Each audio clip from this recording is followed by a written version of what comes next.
첫 주일이 되었습니다. 한 해를 마무리하고 또 한 해를 시작하면서 사람들은 모두 나름대로 자신을 돌아보고 자신을 평가하게 됩니다. 또 그렇게 해야 발전이 있습니다.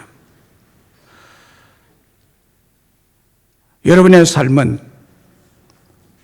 작년과 지금 오늘 이제 시작하는 이 첫 주일에 어떤 삶으로 살아왔다고 생각하십니까? 염려로 살아왔습니까? 불평하며 살아왔습니까? 절망하면서 살아오셨습니까? 아니면 소망 중에 언제나 희망을 가지고 꿈과 비전을 가지고 살아오셨습니까? 절망하면서 살아왔는지 희망과 소망을 잃지 않고 살아왔는지 여러분들이 이 시간 자신들을 한번 돌아보시고 평가하시고 오늘 말씀을 받은 걸 가지고 2020년 한 해 동안 살아가시기를 주님의 이름으로 축복합니다. 교육과였고 문교부 장관, 지금으로 말하면 교육부 장관을 지낸 오천석 박사님의 사랑은 아름다워라 라는 책에 이런 글이 있어서 여러분들에게 소개하고자 합니다.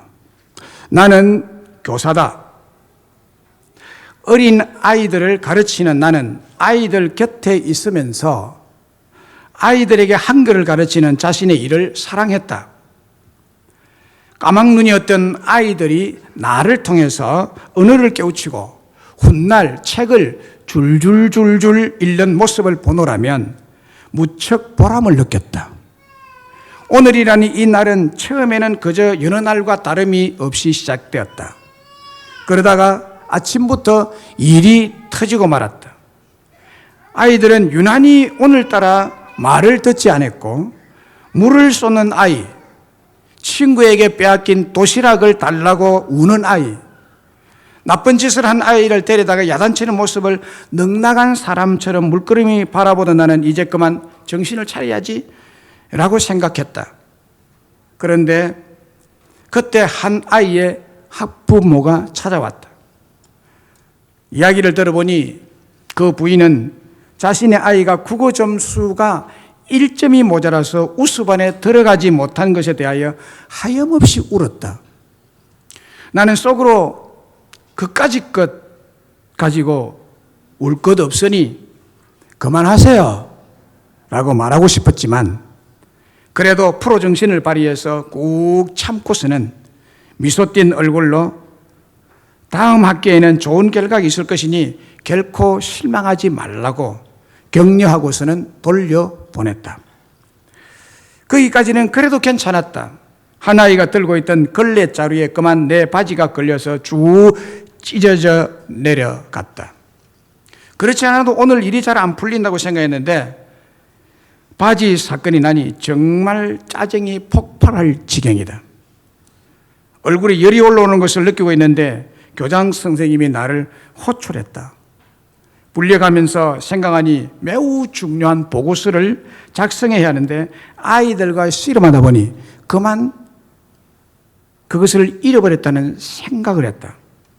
교장 선생님 앞에서 찍소리도 못하고 30분 이상 야단을 맞고 나니 이제 정말 교사고 뭐고 모두 그만두고 싶었다.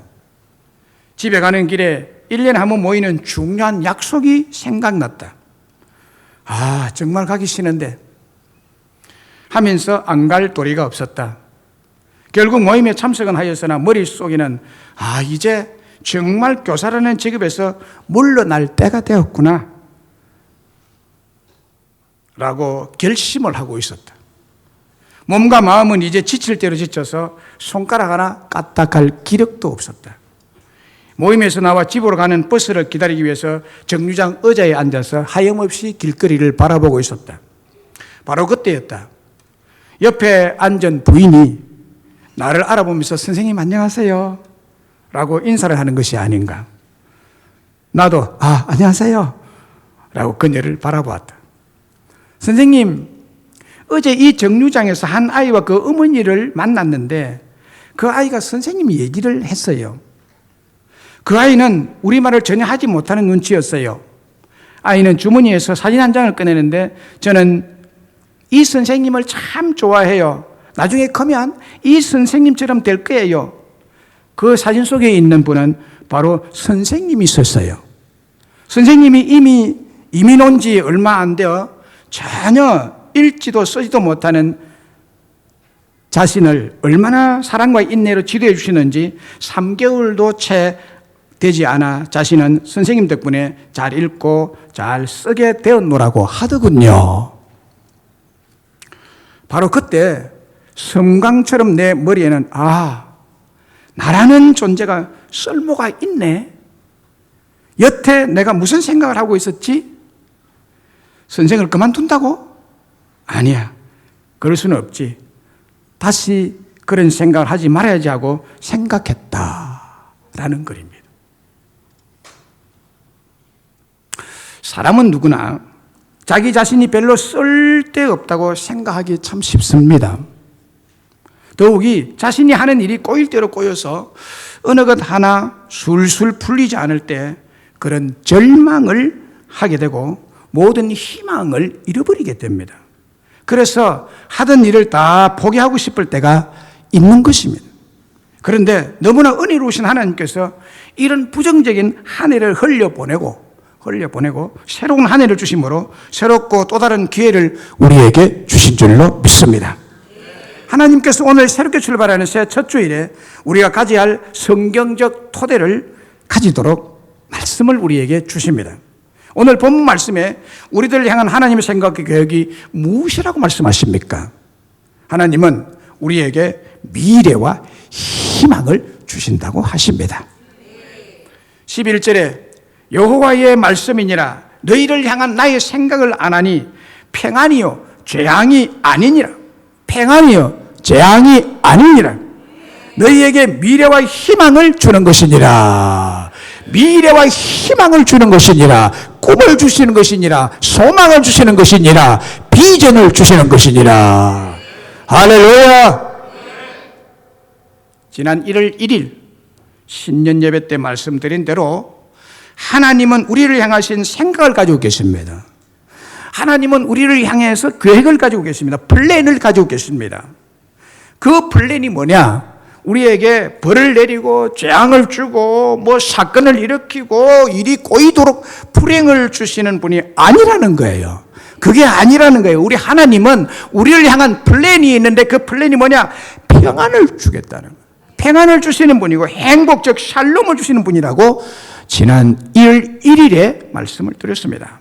그리고 그 두 번째로 오늘 여호와의 말씀은 저와 여러분에게 미래와 희망을 주시는 분이라는 거예요. 미래와 희망. 여러분, 미래를 주는데 희망이 없으면 그 미래는 고통이에요. 희망이 없는 미래 가고 싶습니까? 희망이 없는 미래, 그건 이 사람만 아는 거예요. 우리 주님은 미래를 주실 뿐만 아니라 2020년 1월부터 지금 출발하는데 52주 마지막 주까지 우리에게 미래를 허락하셨다는 거예요. 미래에 어떤 일이 날지 모르지만 우리 하나님은 그 미래에 희망을 주시겠다는 겁니다. 미래의 희망을 걸어도 괜찮다는 말씀이에요. 로마서 15장 12절에 또 이사야가 이르되 이새의 뿌리 곧 열방을 다스리기 위하여 일어나시는 이가 있으리니 열방이 그에게 소망을 두리라 하였느니라 라고 했습니다. 이것은 예수님의 탄생에 대한 이사야서 11장 10절의 말씀입니다. 이사야 선지자의 예언으로 열방을 다스리는 이가 일어나게 될 것인데 열방이 그에게 소망을 두게 될 거라고 말합니다. 열방이 그에게 소망을 두게 될 거다. 열방이 그에게 소망을 두리라는 말씀은 하나님이 열방 즉 모든 나라와 민족 모든 사람으로 하여금 예수 그리스도에게 소망을 갖도록 하시겠다는 겁니다. 모든 사람에게 예수 그리스도 메시아에게 소망을 갖도록 하겠다. 소망의 마음이 생기게 되게 하겠다는 거예요. 이것은 예수님이 열방의 모든 사람에게 소망 곧 희망을 주려 오신다는 말씀입니다. 예수님이 우리에게 미래에 대한 소망을 주고 꿈을 주고 비전을 우리 마음 가운데서 생겨나도록 하시는 분이라는 거예요.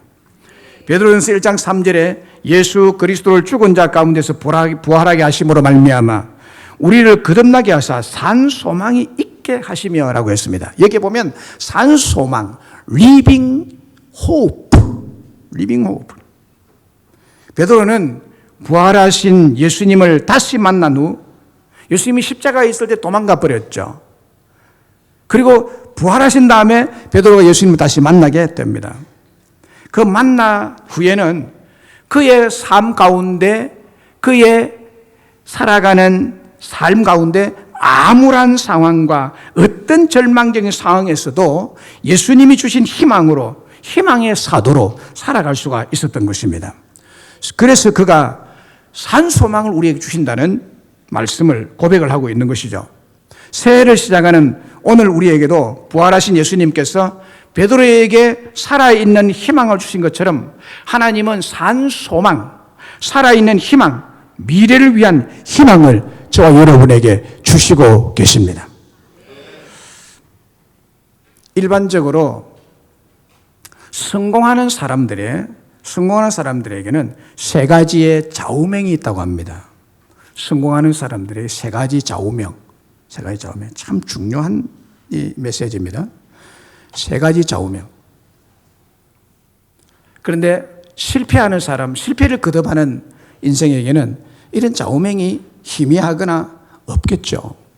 그런데 성공하는 사람에게 세 가지 좌우명이 있는데 첫째는요, 절대 낙심하지 않는다는 거예요. 절대로 낙심하지 않는다.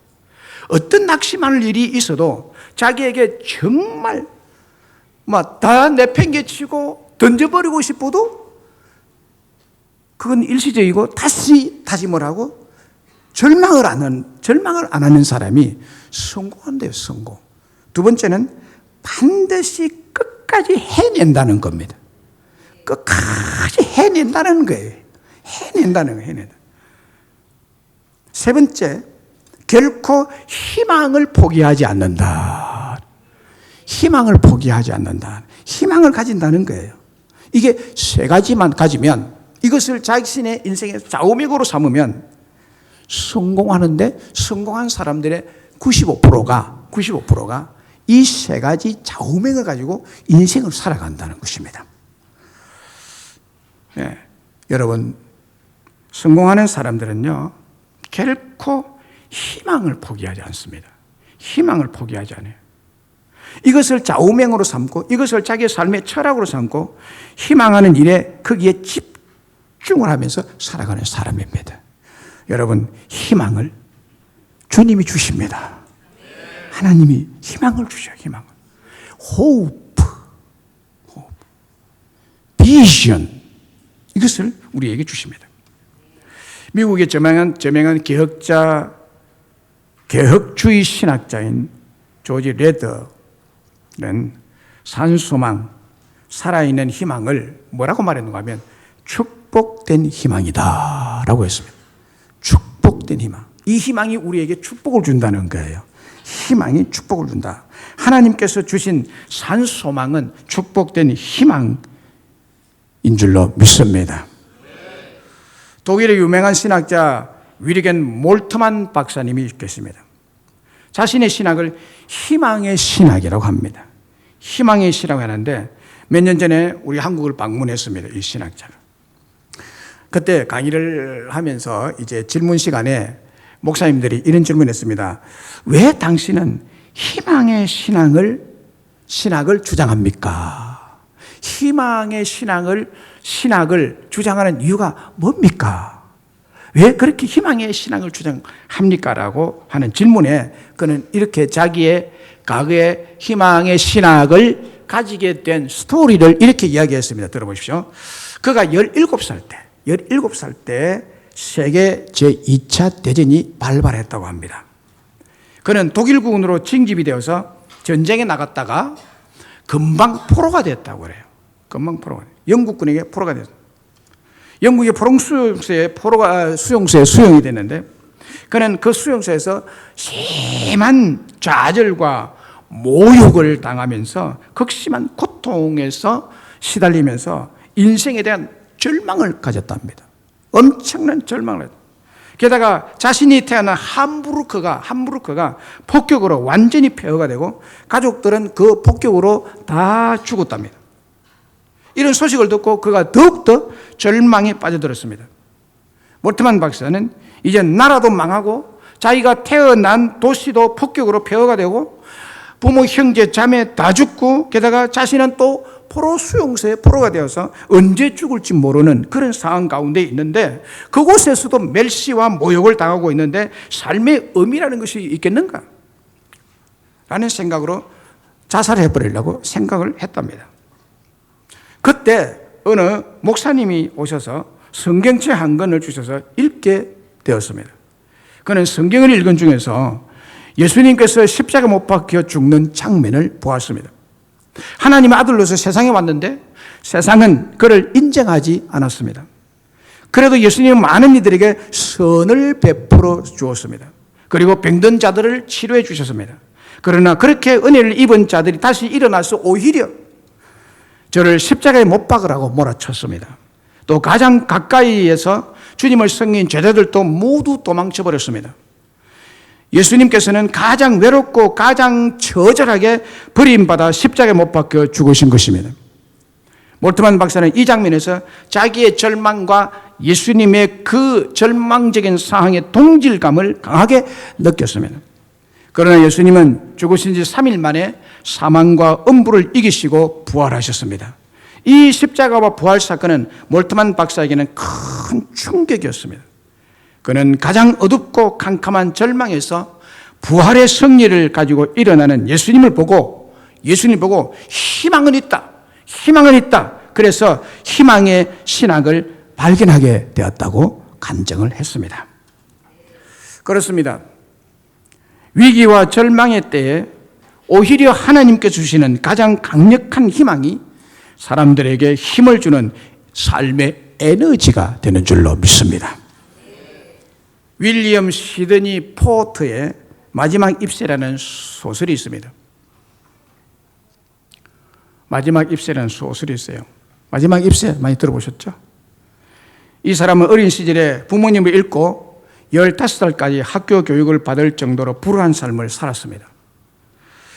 그러다가 결혼을 하고 텍사스의 오스틴 은행에 취직을 했는데 공금 횡령죄로 5년 징역형을 받고 감옥에 갇히게 되었고 그때 아내도 설상가상으로 죽습니다. 감옥살이 하면서 감옥에 들어온 사람들 중에 죄 없이 억울하게 누명을 쓰고 수감 생활을 하면서 고통받는 사람들이 참 많았다는 것입니다. 들어가서 알았다는 거예요. 누명을 쓰고 죄 없는 사람이 누명 쓰고 들어와서 감옥 생활하는 사람들이 너무너무 많더라는 거예요. 이런 사람들의 얘기를 그 억울한, 그 절망적인, 그 누명 쓴 사람의 그 심리, 그 아픈 마음의 이야기들을 하나씩 글로서 정리를 했다고 합니다. 그 억울한 이야기를 바탕으로 절망에 빠져 있는 사람들을 위해서 희망의 이야기, 호흡의 이야기를 씀으로써 어려움과 절망에 처한 사람들에게 희망을 얻게 해서 용기를 가지고 살도록 글을 많이 쓴 사람입니다. 그리고 그에게 어린 딸이 있는데 그 딸을 위해서 자신의 본명을 감춥니다. 자, 감옥에서 이 마지막 입세를 썼는데 자기의 본명을 쓰면 딸이 아빠가 감옥에 있다는 것을 알게 되어서 절망할까 봐 자기의 본명 윌리엄 시드니 포터인데 자기의 본명을 감추고 오 헨리라고 마지막 입시에 작품을 냅니다. 이 소설의 핵심 줄거리는 이렇습니다. 워싱턴에 가난한 화가촌이 있는데 그리니치 빌리지에 살던 화가 지망생 잔씨라는 소년이 있었습니다. 그런데 갑자기 몸이 아파서 병원에 갔더니 의사로부터 회생할 가능성이 10% 미만밖에 되지 않는다는 절망적인 진단을 받고 병원에 입원합니다. 어린 잔씨는 병원 침대에 누워 창가 너머에 있는 옆집 담의 담쟁이 덩굴에서 떨어지는 나뭇잎을 하나, 둘, 셋 셉니다. 세면서 저 담장이 잎이 다 떨어지고 마지막 한 입 남은 그 잎이 떨어질 때 나도 죽는다는 미신적인 또 나약한 마음을 가지게 됩니다. 그러던 어느 날 밤새도록 아주 세찬 비바람이 확 몰아칩니다. 그런데 벽돌 담장에 붙은 담장의 덩굴에는 아직도 잎 하나가 붙어 있었습니다. 밤에는 떨어졌겠지 하고 일어나 보니까 아침까지 그 마지막 잎새 하나가 안 떨어지고 붙어 있어요. 그 세찬 모진 바람에도. 이튿날 밤에도 역시 세찬 비바람이 몰아쳤는데 그 잎이 떨어지지 않는 것을 보고 잔시는 삶의 희망과 용기와 의욕을 되찾게 되었다는 내용입니다. 그 마지막 잎새를 통해서 희망을 주는 거죠. 그 사람에게 희망이 있다. 이 책이 19세기 초기에 삽시간에 세계적인 베스트셀러가 됩니다. 왜냐하면 이때 미국의 백성들이 다 극심한 경제난과 암울한 사회 분위기로 절망에 빠져 살았기 때문에 이 책을 읽는 많은 사람들이 희망을 주고 소망을 주었고 큰 감동을 주었기 때문에 모든 사람들이 이 책을 읽음으로 절망에서 희망을 가지게 되었던 것입니다. 그렇습니다. 우리가 살아가는 21세기 또 2020년 새해에 또 그 이후 미래에 희망이 있든 없든 사회가 암울하고 초위기 사회, 초갈등 사회라고 해도 우리는 하나님께 주시는 참된 희망, 쇠하지 않는, 시들지 않는 희망이 있습니다. 그 희망을 가지고 살아가는 자들이기에 현실을 극복하고 이기고 승리하게 될 줄로 믿습니다. 그러면 어떻게 하나님께 주시는 이 희망을 내가 가질 수 있나요? 어떻게 할 수 있나요? 기도함으로 꿈을 버려야 희망을 가지게 됩니다. 희망을 버리고 희망을 얻을 수 있습니다. 오늘 본문 11절 13절에 여호와의 말씀이니라 너희를 향한 나의 생각을 내가 아나니 평안이요 재앙이 아니니라 너희에게 미래와 희망을 주는 것이니라 너희가 내게 부르짖으면 내게 와서 기도하면 내가 너희들의 기도를 들을 것이요 너희가 온 마음으로 나를 구하고 찾으면 나를 만나리라 라고 말씀하고 있습니다. 그러니까 11절에는 하나님 자신의 생각을 말씀하고 이것을 너희에게 주겠다는 약속이고요 12절 13절 두 절은 한마디로 두 절을 요약해서 한마디로 말씀을 드리면 기도하면 응답되리라는 말씀입니다. 여러분 희망을 가지고 기도하면 내가 너를 만나주고 너의 그 가진 희망에 하나님께서 응답을 내려주겠다는 그런 얘기거든요. 그래서 여러분 어떤 꿈과 희망을 가지고 계십니까? 우선 여러분이 가진 희망과 꿈이 세속적이고 탐욕적이라면 그 희망과 소원 꿈을 버려야 됩니다. 그걸 버려야 됩니다. 그리고는 이 여러분들이 성경 말씀과 하나님 말씀과 상관없이 뭔가 희망을 가지고 비전을 가진 것은 어떤 의미에서는 이 탐욕적이고 세속적인 비전이 될 수 있고 꿈이 될 수 있는데 이것은 잡동사니입니다. 이 잡동사니를 우리 마음 가운데 가득 채워놓으면 하나님이 주시는 비전이 들어갈 틈바구니가 없어요. 기도하면서 이것을 비우라는 얘기예요. 이것을 비우고 이것을 포기하고 이것을 버려야 하늘에서 내리시는 하나님이 주시는 빛으로 임하시는 비전이 내 속에 온전히 임하게 된다는 것입니다. 왜 하나님이 주시는 비전을 못 가지느냐? 왜 하나님이 내리시는 영감을 못 받느냐? 내 속에 세속적이고 탐욕적인 욕망, 이런 계획들, 이런 비전들이 꽉 차 있기 때문에 하나님이 주시는 그 비전이 별거 아닌 것 같이 생각이 됩니다. 이거를 비워야 됩니다, 여러분. 이거를 비워야 돼요. 이걸 어떻게 비울 수 있느냐? 기도하면서 비울 수 있다고 말씀하는 것입니다. 네가 나한테 와서 기도해라. 전심으로 기도해라. 전심으로 기도해라. 잘못된 꿈이나 잘못된 희망을 버려야 하나님께서 주시는 그 희망으로 여러분의 인생이 새롭게 될 줄로 믿습니다. 잠언 29장 18절에 묵시가 없으면 백성이 방자히 행하거니와 율법을 지키는 자는 복이 있느니라 라고 말했습니다.